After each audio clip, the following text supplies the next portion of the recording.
So we'll set our motivation before we begin. Just within the half hour, really. I've been away from the computer all afternoon, and before preparing to come upstairs, and just a quick look.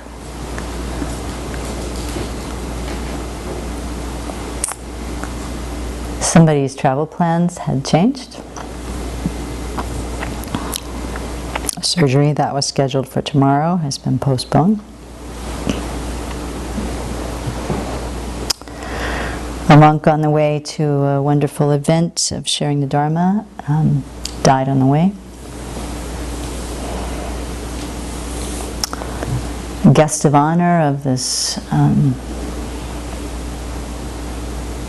really quite enormous Dharma event won't make it there.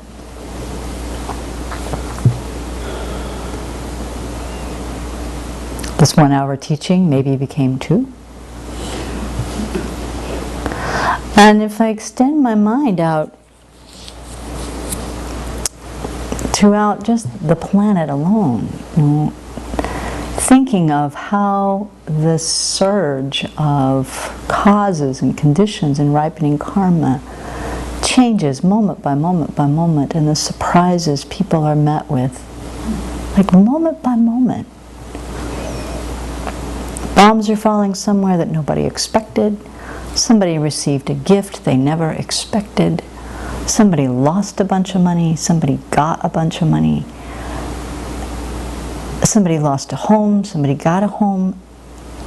If we just imagine for a moment the zillions and zillions and zillions of living beings right now kind of grasping at what they think is going to happen next, and something else is going to ripen. It's just the situation that we live in, this constant, constant change.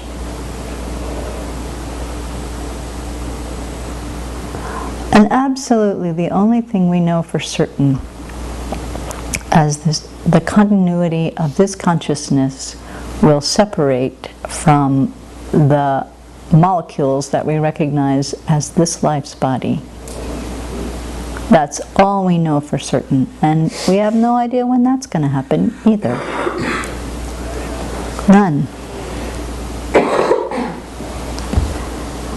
And so just in the sea of change, in the infinite ocean of possibility that we live and breathe in and hardly ever notice,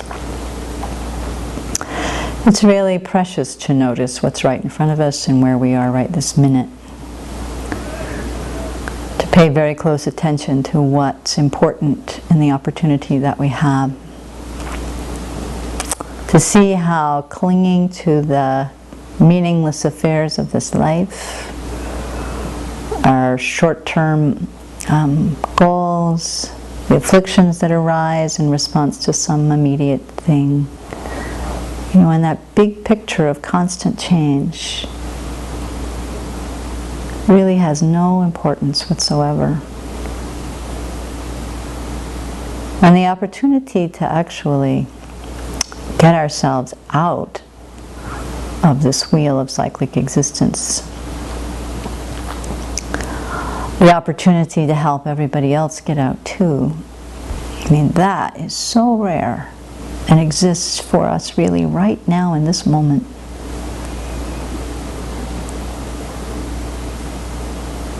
And so as we do this teaching tonight, we bring our minds to that. Really set that our time together will be used most productively to transform our minds, to delve a little deeper into the Buddha's teachings about how we can realize our full potential. Cease the causes that keep us really kind of helpless against the karma and the afflictions that have caused it, that continually ripen.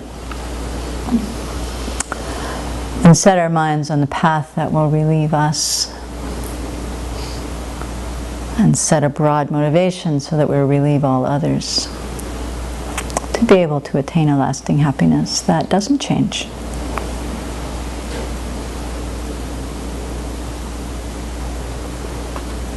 And that promises eons of productive work as we work to free all beings from the cycle of existence.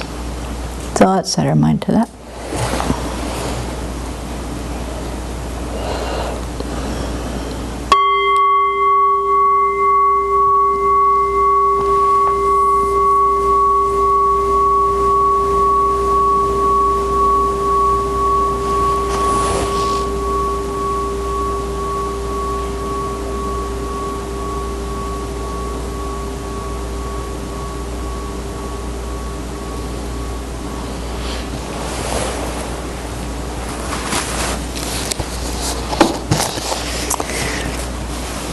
Our new mindfulness practice is really so beneficial, I find.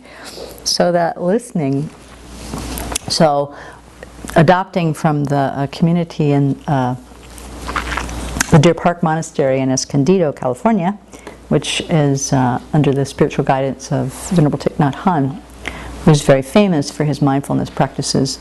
They have bells throughout the day, and so whenever a bell is rung, intentionally or just because the clock goes off, everyone stops and goes to their breath. So we've been practicing that here too, and what I'm finding is how long a bell actually sounds is longer than I noticed before.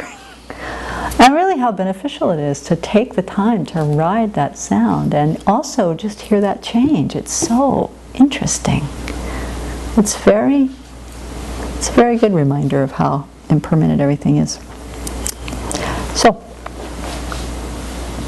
last week, Venerable Samten gave a really wonderful survey of one method for developing bodhicitta, the 7-point cause and effect instruction for developing bodhicitta. And tonight's topic is the other one, equalizing and exchanging self and others. And there's so much material and so much that I was really having a hard time, like even up to an hour ago, throwing things out that I knew weren't going to fit. And so like minutes before, we just learned that Venerable Chödrön probably will not return from India when she thinks she will. So Venerable Tarper said, do you want to go longer? So we'll see. Some of the things I threw out I didn't bring up, but yeah, we may go longer. It's big. It's big, this topic.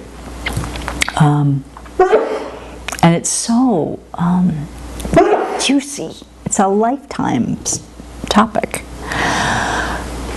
I want to go back to kind of set the framework. And so the practice of equalizing, exchanging self and others comes to us via Shakyamuni Buddha from Manjushri, and was chiefly described by Shantideva in Guide to a Bodhisattva's Way of Life. That's where most of the stuff is drawn from. And he says early in the book, if you churn the 84,000 teachings of the Buddha, their essence is bodhicitta. So, like, if you churn rich milk, the very essence of that milk turns into butter. Not the stuff we get wrapped in wax. I mean, that's butter too, but if you've ever had really fresh butter from really organic home cows, it's something special. And so with that very idea, if we examine and turn the whole collection of the Buddha's teachings, then the very essence that comes out of that is this bodhicitta. The practices that lead to this bodhicitta mind. So when His Holiness taught in New York a few years ago, he was teaching on a Nagarjuna text on developing bodhicitta and also on Shantideva's text. And he talked about bodhicitta in a way that really struck me. he started the whole teaching by just defining it, saying that bodhicitta means literally the mind of awakening. And that bodhi means to transform or to purify. The term in Tibetan is jangchub, and these two syllables say the same thing. So jang is like to cleanse, and chub is to embody or to realize. To embody or to realize. So he says the basis for attaining enlightenment is the essentially pure nature of our mind. The natural purity of it, which is just present in all of us. So the purification of removing the afflictions or the things that obscure that purity, and then embodying it, realizing it, that's the mind of bodhicitta. So the afflictions are adventitious. They're not the essential nature of the mind. And so when the afflictions are cleansed, so are we. When the afflictions are cleansed, where enlightenment is the nature of our mind itself, he says. And so the bodhicitta has two aspirations which need to be cultivated separately. One of them is the altruistic intention to, or aspiration to benefit others, to bring about their well-being. And then based on that wish that just like grows and grows and grows and grows and grows, then we recognize that the only way to really benefit those beings is to become a Buddha. So that's the second aspiration of this two-pronged idea. Geshe Pelge, when he was here, he really challenged us. He says, how much do you want to become a Buddha because you want to become a Buddha? And how much do you want to become a Buddha because you want to help sentient beings? I mean, I don't know about you, but if I have to answer that question honestly, I like the idea of being a Buddha. I'm a little bit vague about it, I'm afraid. But that's a great idea. But the idea of benefiting sentient beings, I mean, I like it as an idea too. But like when I'm taking refuge, or if I'm doing the bodhicitta prayer, is it sentient beings that leap to my mind, or is it like the image of a Buddha that leaps to my mind? Sentient beings are a lot harder to call up. And if I think about infinite sentient beings, and that is a very deliberate mental action. It's not just in my head. I don't lay eyes on every person I see, or every stink bug, or every cat that walks across the floor and think, I want that person to be liberated from this body and suffering. Mostly it doesn't cross my mind at all in that way. I can do it conceptually, I can do it on the cushion, I can practice some exercises that, like practicing our gathas to develop bodhicitta. If I'm applying those, then I can bring those kinds to mind, but it still is not encompassing all beings. I mean, it's not naturally where we are. And yet, cultivating that mind is not only essential if we have this aspiration for liberation, for enlightenment, but it's also possible.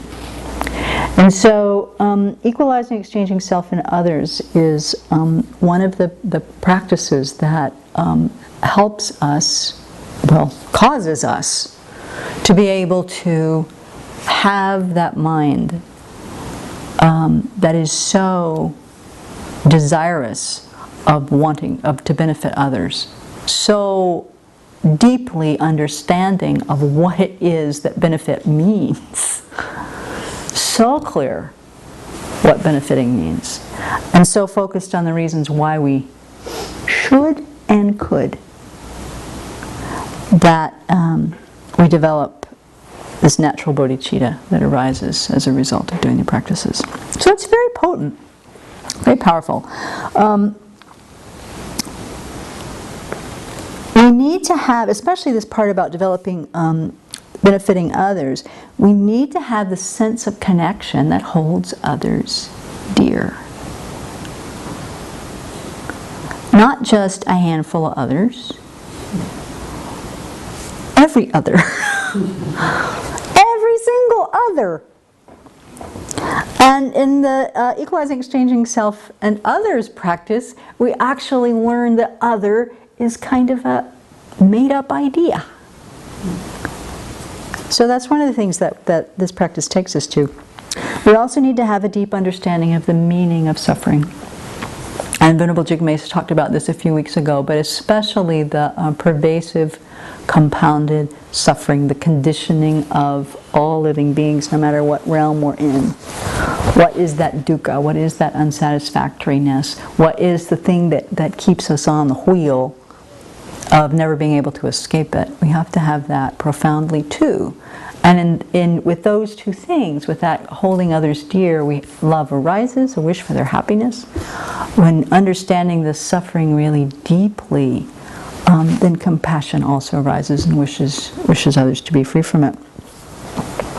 So His Holiness assures us that by means of sustained reflection and getting really familiar with these ideas, through rehearsal, he says, and practice. Through rehearsal and practice, we can develop our innate ability, really, our innate empathy can be grown. So that's, what is behind the Equalizing, Exchanging Self for Others. So Equalizing, Exchanging Self and Others also sits within this big picture of the thought training practices. The way it's laid out in the Lamrim, you don't really get that. It's not so clear, I think, because it follows the Equalizing, Exchanging Self. It follows the 7-point cause and effect instruction in the text, and then you get Equalizing, Exchanging Self and Others as an alternative or a different way, and then you go right into the 6 far-reaching practices for how to develop, once you have your bodhicitta, how to develop the qualities of the Buddha.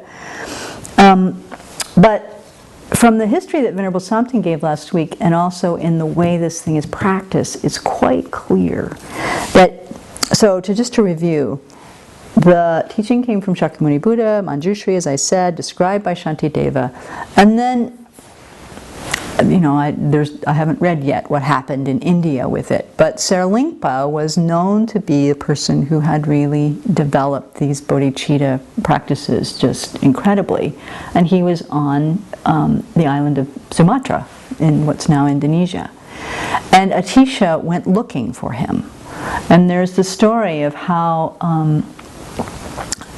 much hardship he went through to sail the sea, to get there, to find the teacher, and then spent 12 years really training in these practices. Came back, and then there's the beautiful story of how he was invited to Tibet to teach. So even meditating on the story of Atisha, and in a way the thin thread of how this practice even came down to us is amazing. Amazing. But it did. He lived, he was able to come back, he was able to continue to teach, he was invited to teach in Tibet, he made it the terrible journey into Tibet. And as he began to teach, as Venerable Samten mentioned last week, he publicly taught the 7-point cause and effect instruction, but did not publicly teach Equalizing, Exchanging Self and Others, or any of the thought training practices. This was, people's minds were just not ready for this. It's too challenging to our understanding of how things work, really, to our ego. But he did teach it to Dramtopa, his heart disciple. And Dramtopa also did not teach it publicly, only to 2 disciples, Geshe Patawa, however you would say that, and Langri Tangpa, done in secret. So Langri Tangpa is the author of the 8 verses of thought transformation. So that's really the first thought training text that we have. It's those 8 verses that are in our our Chenrezig practice that we recite here every 5 days. And it was on the basis of hearing just 2 lines of this that Geshe Chakawa wanted to know more. Went to find the teachings, and he found that Langri Tangpa had already died. But the other disciple, who had received the teachings, ended up giving them to him. And he recognized again how frail that line was of this very precious thought training and equalizing, exchanging self and others teaching. And so he wrote the 7-point cause and 7-point mind training, which Zopa's been sharing with us, to begin to make that public. So, why was it so challenging? Well, it really confronts the self-centered thought directly, squarely, smashes it in the face, really.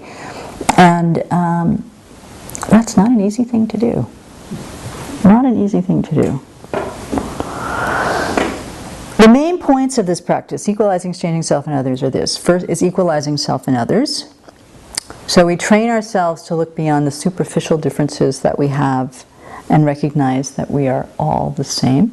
And we'll go into what that means. But principally, we're all the same in wanting happiness, wanting to be free from suffering. We're all the same in not being happy. We're also all the same in having the potential to be able to have that happiness. The next step is to look at the disadvantages of self-centeredness. That mind that quite naturally sees our happiness as the most important thing going. We might like people, we might want to help people, but when it comes right down to it, whose happiness is the most important? Mine. As far as I'm concerned. Right, but you think it's yours, and now we're going to get into a fight about it, right? That's the problem right there.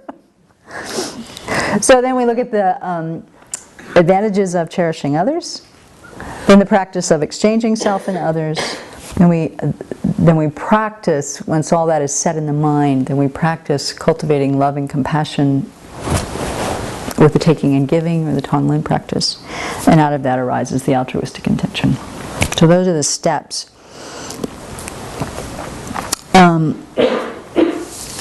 Venerable Chudren said, they say that the advantages of equalizing, exchanging self or others is that if you do this, you don't need health insurance, you don't need divinations, you don't need pujas when you're sick, because you have a capacity to transform everything into the practice.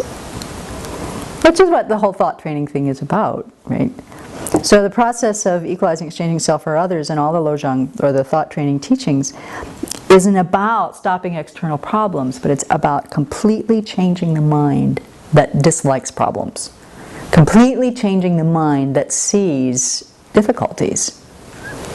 And transforming that into a mind that rejoices happily in whatever comes and uses that as the fuel to fulfill our aspiration to become a Buddha, to benefit sentient beings.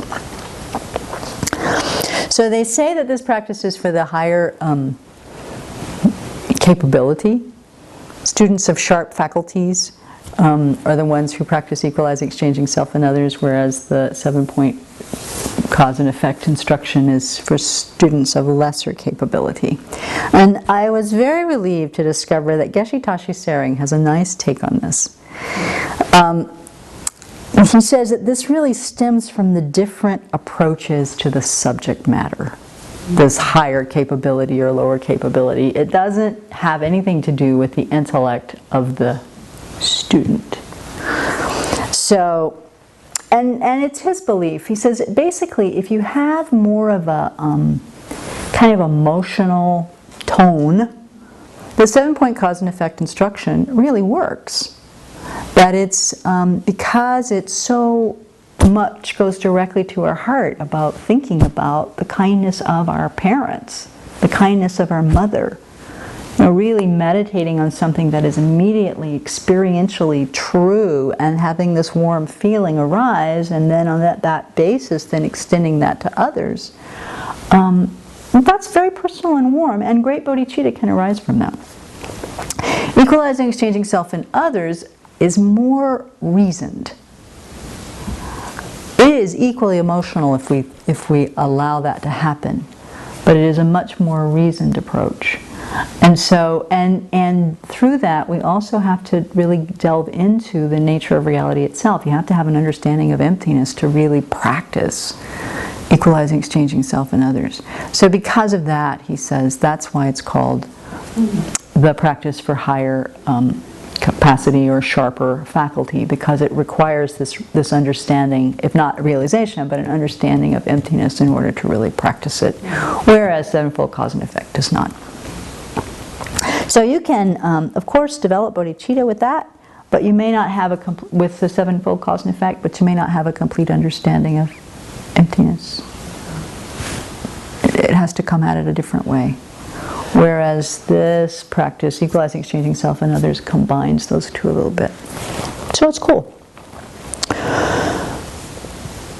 Also, just to point out how difficult it is, this practice, Rinpa Rinpoche says that before you even do this practice, if we're going to really do it step by step, that we first start with the first 5 steps of the 7-point cause and effect method. So that we first spend some time on equanimity, evening out our emotional relationship to the people we identify as friends, enemies, and strangers. We spend a lot of time recognizing that since we've taken multiple rebirths, we have infinite numbers of mothers. We spend a lot of time cultivating the kindness of the mother, recognizing the kindness of the mother, wishing to repay it. And then when warm-hearted love arises in a wish to repay it, that's when we're ready to start doing the practices for equalizing, exchanging self and others. So the equalizing part actually is also an equanimity, but it's got a different feel. Whereas the equanimity of the 7-point cause and effect is more about evening out our relationships with everybody out there, making that all smooth and even. The equalizing that we're doing here is equalizing our relationship between everybody out there and this one, right? You get what I mean? So it's always, even though in the sevenfold cause and effect, we're meditating on how the label, enemy, friend, stranger are all interchangeable, they don't inherently exist, and we're working to develop a heart-warming love for all those beings. But they're still out there. They're still all other, and I'm still here. Where the equalizing we're trying to do here is to see that self and other are completely equal. Completely. And that is a leap. Shantideva says, first of all, I should make an effort to meditate on the equality between self and others. I should protect all beings as I do myself, because we are all equal in wanting pleasure and not wanting pain. And as many times as I have, meditated on, everybody wants to be happy just like me, everybody wants to be free from suffering just like me, when it comes down to hearing it just like this, we're all equal in wanting pleasure and not wanting pain, and there's a part of my mind that says, so what? So what?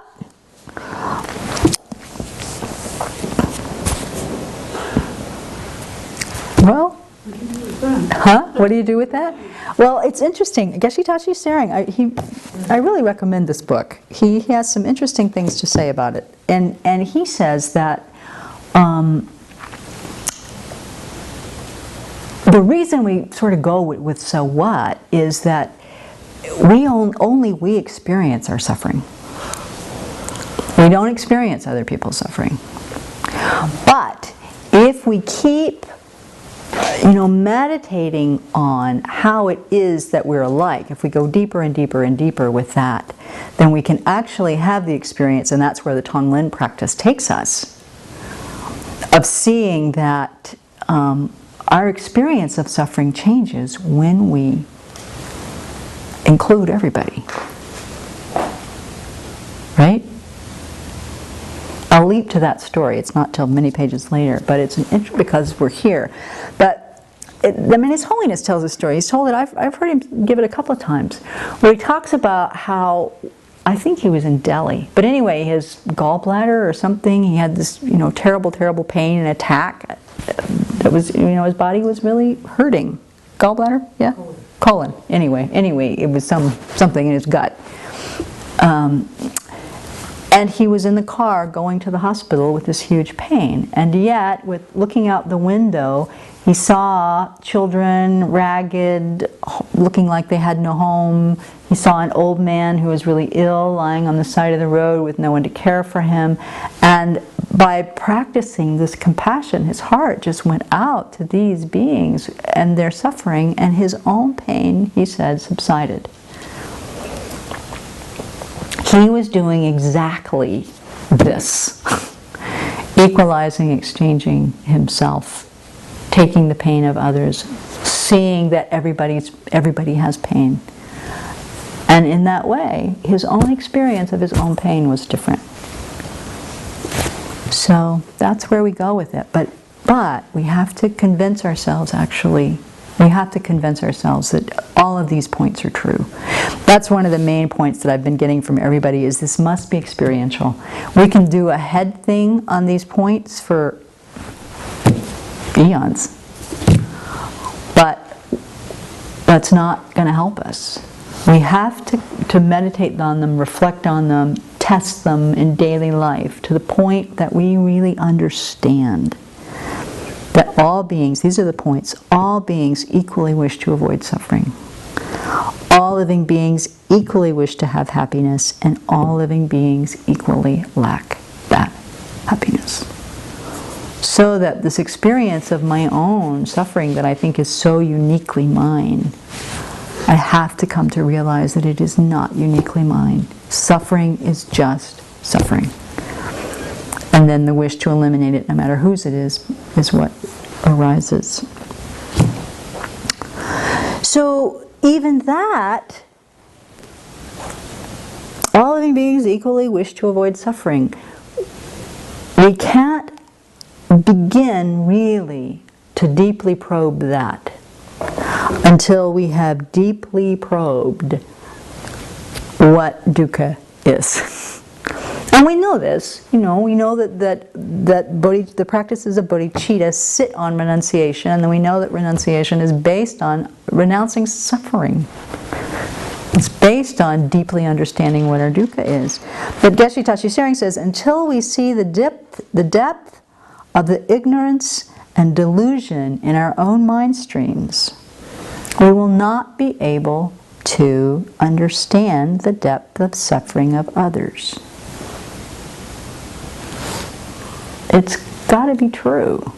And until we have eliminated these in our mind, we won't have the skill to help others do it. But before we can eliminate it, we have to want to eliminate it. And before we can want to eliminate it, we have to spend our time really thinking about what our situation really is here. So understanding the Four Noble Truths, especially the truth of dukkha and the causes of dukkha, over and over and over and over and over, is essential to be able to generate the mind that sees that we're equal with all other beings. The same thing is true with our desire for happiness. We have to test when they say this, all beings are equal in wanting happiness. Is that true for me? Is it true that it is the dominant motivation of every single thing I do? I know for years when I first heard these teachings, I rejected that idea. I thought, surely I have more noble aspirations than just wanting to be happy. Some higher, I don't know. It's part of my arrogance, right? There's some higher purpose. There is not. I have come to realize that there is not. But wanting to be happy every single moment is pretty much what's running me. But, you know, I have to think about it. I have to pay attention. Because throughout the day, I check out on that that's really my underlying motive. I think I have other things going on. And unless I make myself think about it, I don't think you have that motive either. So I can use it as an antidote. You know, when somebody is struggling or I'm struggling with somebody, I can pull it out. Oh, this person is trying to be happy. And that actually brings some relief to my mind through practice. But as a way of like living, do I see that I'm trying to be happy in every moment? If I did, I would actually be able to recognize how futile the attempts were. And I would be hugely more compassionate to what everybody else is doing, trying to be happy too. So this is the first meditation, really, in our developing our equalizing.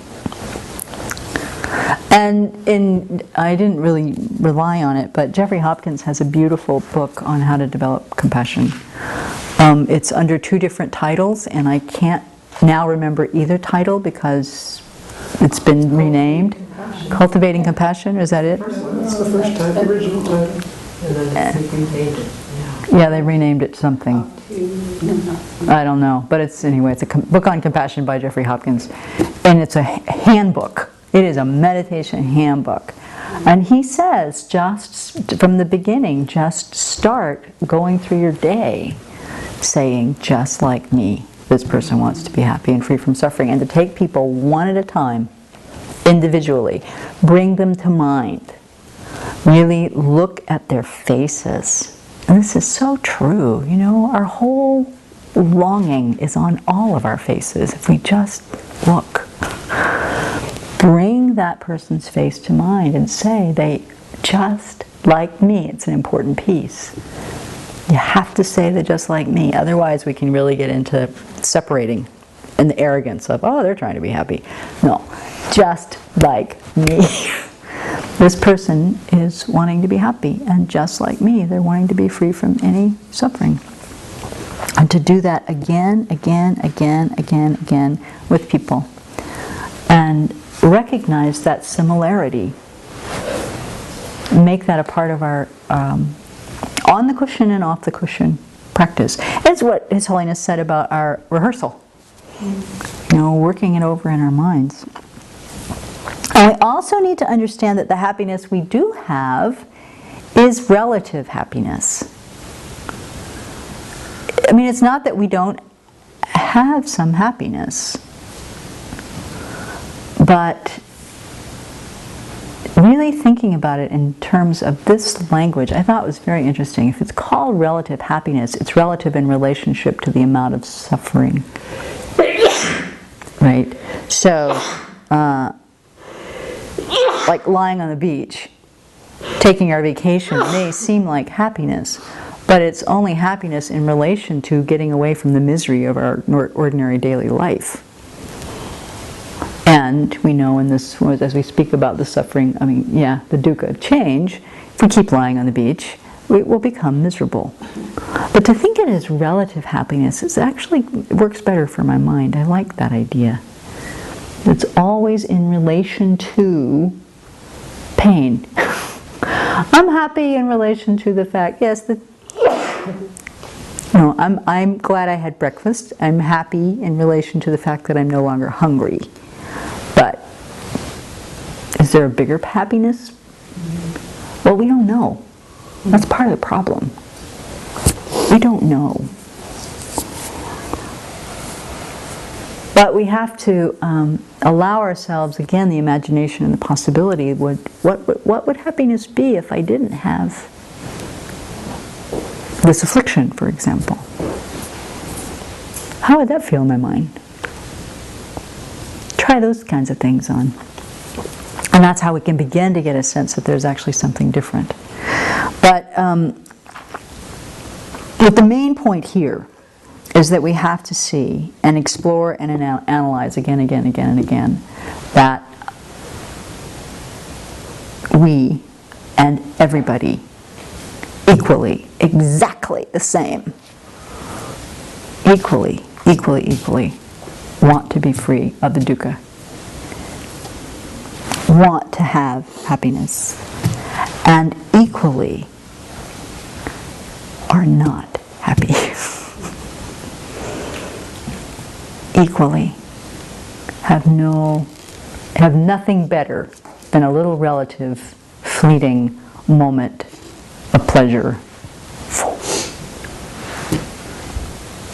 And in that way, if we even let ourselves emotionally settle into that, then how can we pick fights with each other? Really? How can we harm each other? How can we want to do anything but help each other?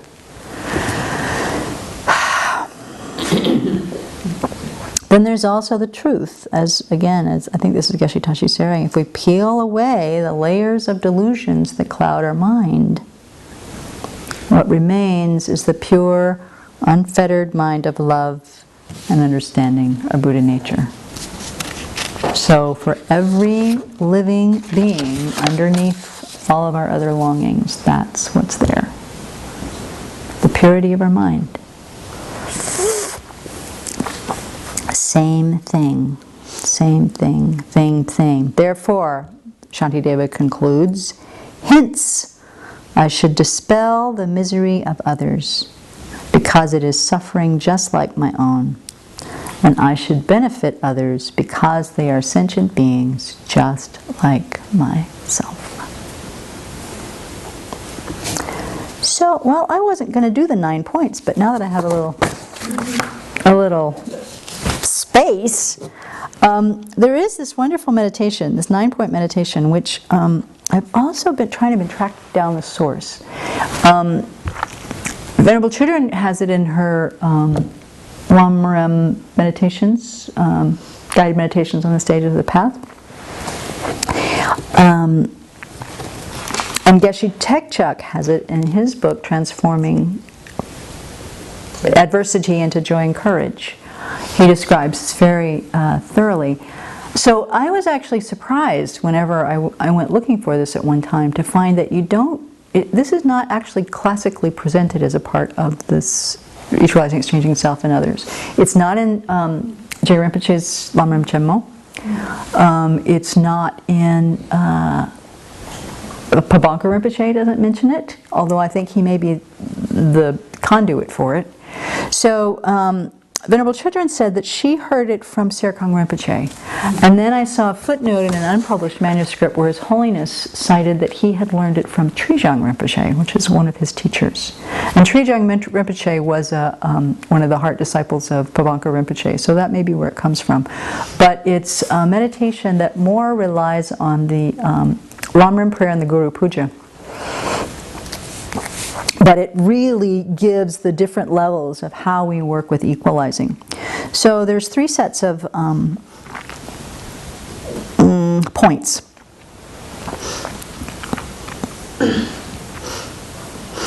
And it starts with seeing sentient beings in terms of, like, from their point of view, like looking at them. So it just takes this point, all beings want to be happy and to avoid suffering as intensely as we do. It's definitely that point. But then it has these 2 examples. So just imagine that there are 10 beggars on the street. All of them, different. They have different needs. This guy doesn't have a shirt. That woman doesn't have shoes and has 4 children. Well, that person doesn't have a hand. You can imagine all different forms that these beggars take. But if you look and examine that each one of them has needs,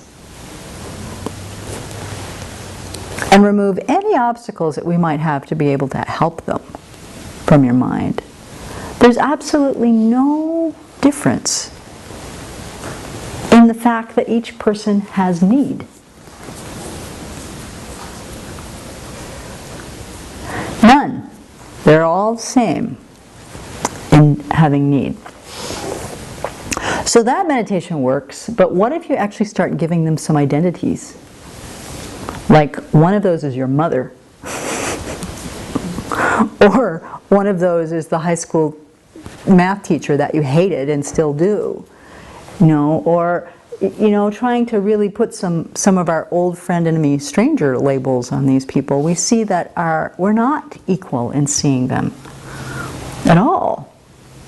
But if we think about they all equally want to have this happiness, it would be totally unfair for us to discriminate against them. So this helps kind of convince our minds that everybody is equal in that way. And then you also imagine then they say 10 patients who are all ill, and you're like the doctor. They all have different diseases, they're all sick, but they all need to be cared for. It would be totally, if we were the doctor, or if we saw a doctor who went in there and said, yeah, I'll take care of you, I'll take care of you, I'll take care of you, the rest of you get out of here. What kind of mind would be like that? We'd hate that. And yet, that's kind of how we are. And we can do the same thing with the patients. You can see they're all strangers. That's kind of an easy meditation. But if we start actually putting people we know in those roles, very different feeling. And we see how biased our mind is. So then we spend time thinking about this equality of wanting to be happy and free from suffering. And making the commitment that we want to eliminate suffering for everybody equally. Knowing that, practically speaking, we can't do that. That's not the message of this meditation, is that we should then all, fill our minds with, fill our pockets with quarters and go out and give a quarter to every single living being or whatever. That's not the point. But in our mind, we can hold people more evenly. That's that one. So then the second set is looking at, and this really helps develop the love, is looking at how much we've benefited from sentient beings. So this is where the meditation that we talk about so much here on the kindness of others comes in. We think that beings have helped us so much. And we really meditate on all of their kindness, all different kinds of beings. So we think about the kindness of our families, the kindness of our friends, the support we get throughout our lives from the people who are close to us. Really being aware, the kindness of the mother comes into this too, really being aware that we're totally alive due to the kindness of people who cared for us from the beginning. So we think about all those people. We think about all our teachers and how literally there's nothing that we can do that we innately do. Even if we have a talent for something, somewhere, somehow, we got some guidance on how to do it, how to act. And that's everything from, how to sit up and have manners at our table, to any professional skills we have, to any language skills we have, including our native tongue. Everything that we know how to do, we learn from somebody. So we have teachers of all different kinds, and of course we especially honor our Dharma teachers, because they're the ones not just trying to help us make a living, they're the ones trying to get us out of samsara completely. But we reflect again on how much kindness we've received from our teachers, and then we reflect on the strangers. And that's the meditation that you can spend the rest of your life on. Just looking at any object, anything, anything. Your house, our clothes, our food that we had this morning, the food that we had tonight. The numbers of sentient beings involved in creating the environment and the things that we enjoy and use and benefit from is endless. Venerable Rabina talks about an image that was very vivid to me about how lamas, she said the old lamas go into a grocery store just bent double with gratitude because they see that the food came, and know this deeply, that the food was grown by somebody, that the cans were invented by somebody, that somebody worked in the cannery and made that happen, that the label was designed by somebody, that the ink that the label was printed with was made by somebody, that they have this sense of the entire network of sentient beings engaged in creating something like a grocery store. She says they're just so, so bent in gratitude, they can hardly stand up.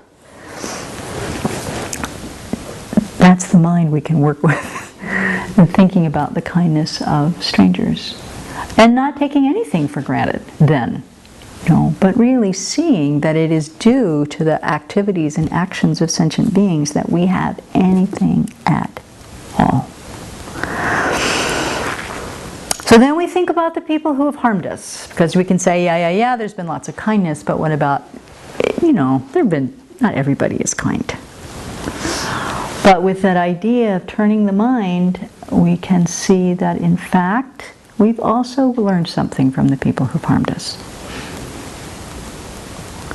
We're stronger, we're more resourceful, we are maybe less naive.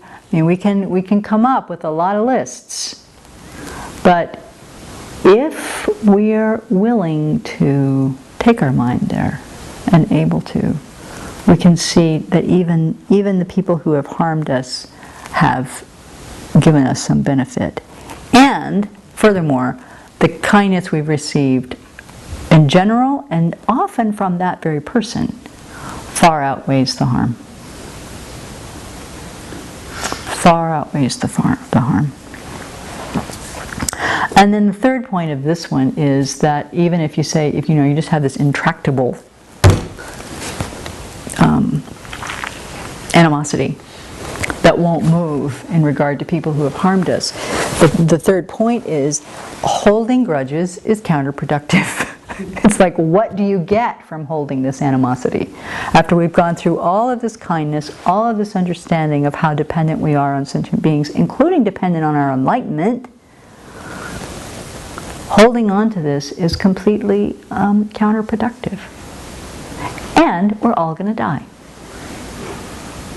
Knowing that we're all sitting in the slaughtering pen waiting to be hauled off to have our throats slit altogether,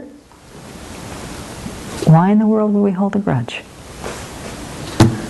So that helps relieve that one. So then the conclusion of this meditation is to let the wish to help others arise in our hearts and let go of our anger. Practice forgiveness, let go of our wish for revenge and retaliation. And then the third point actually gets us into the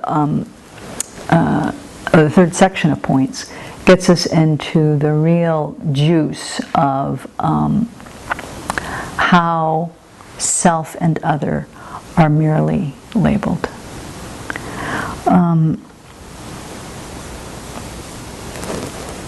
We'll start on that. Maybe we'll start with that next week because it's good. First of all, the relationship of the friend, disagreeable person, and stranger aren't fixed. Well, we meditated on that last week when we were doing Equalizing, Exchanging Self and Other. 7-point cause and effect instruction, right? We see that friend, enemy, stranger change constantly. The person that was my best friend when I was 7 is, I don't even know where she is anymore. The person that was my enemy 10 years ago is actually quite a good friend now. Those things change. Often. They change within a day. We know that. The second point is that from the ultimate point of view, like from the Buddha's point of view, they use the analogy that if one person is anointing the Buddha on one side and the other person is whacking at them with a little knife on the other side, the Buddha does not see these two people as enemy or friend. but as completely equal.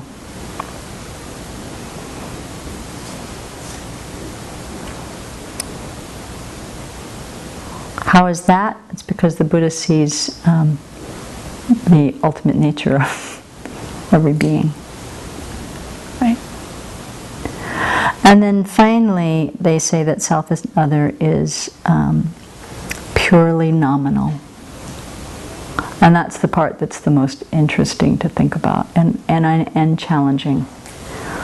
Yeshitashi Sarang cites that Nagarjuna talks about this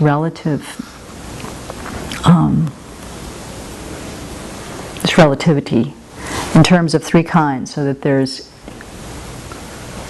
here and there, far and near, self and other. So you can kind of progress with that. So the idea that here, right here in this room, is here, over in Gotami House is there. But for somebody standing in Gotami House, that is here, and over here is there. So here and there are completely relative, and so we can see that they're really just labels, just names we give to our immediate vicinity in relationship to the other thing. Same thing with far and near. You know, I mean, at this moment, Katya is near and Gotami House is far, if that was the relationship, right? But Gotami House is quite near if I'm thinking about Spokane being far. And Spokane is quite near, and Delhi is really far. So once again, these labels of far, near are completely that. They're just labeled in relationship to each other. And so the next leap is self, other. In relationship. I'm me, you're other. But for you, you're me, I'm other. Right. And there's actually only one of me, and there's a lot of you other. But each of you is a me, with all these others. And so it's also relative, this label. Self, other. And if we look at it in that way, then it kind of loosens it up.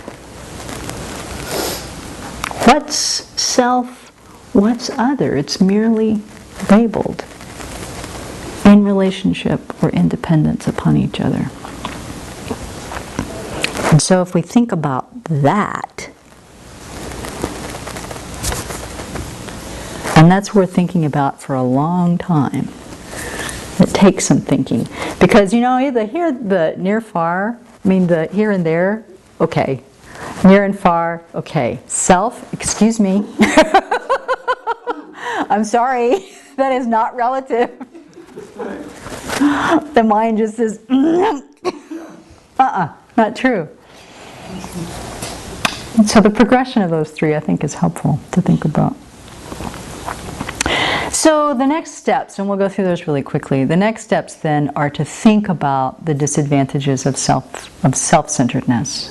So next week we can talk about what is this self-centered thought, what are the disadvantages of it, and what are the advantages of cherishing others.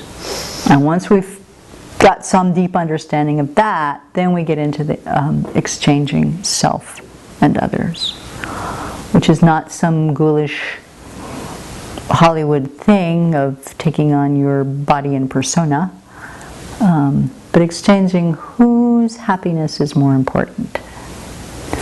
Shifting. So they're even, actually, or even more important, but shifting. And then the taking and giving practice, Tonglen, is how we develop love and compassion based on that equality that we've found, and out of that altruism arises.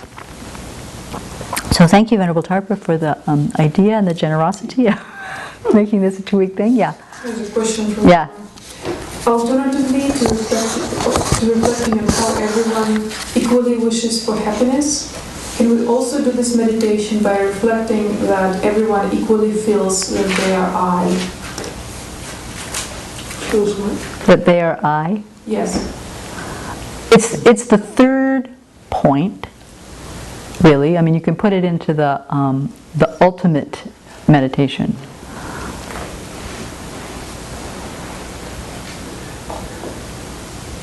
Everyone equally thinks they're I. I think that If they realize emptiness. that's true. That's true. If they realize emptiness, they haven't all equally. But yeah, see what comes up of it. It's not on the list. Although I think it would fall under the ultimate, the meditation on the ultimate. And actually, it's showing how each of us have the same suffering, because we all have the same ignorance. It's that very same ignorance that misconceives and then grasps at the I, and the self-centeredness arises in it. So, yes, it's a part of the suffering. Make sense? Is he saying yes? Doesn't say anything yet. Okay. Okay. All right. Thank you very much.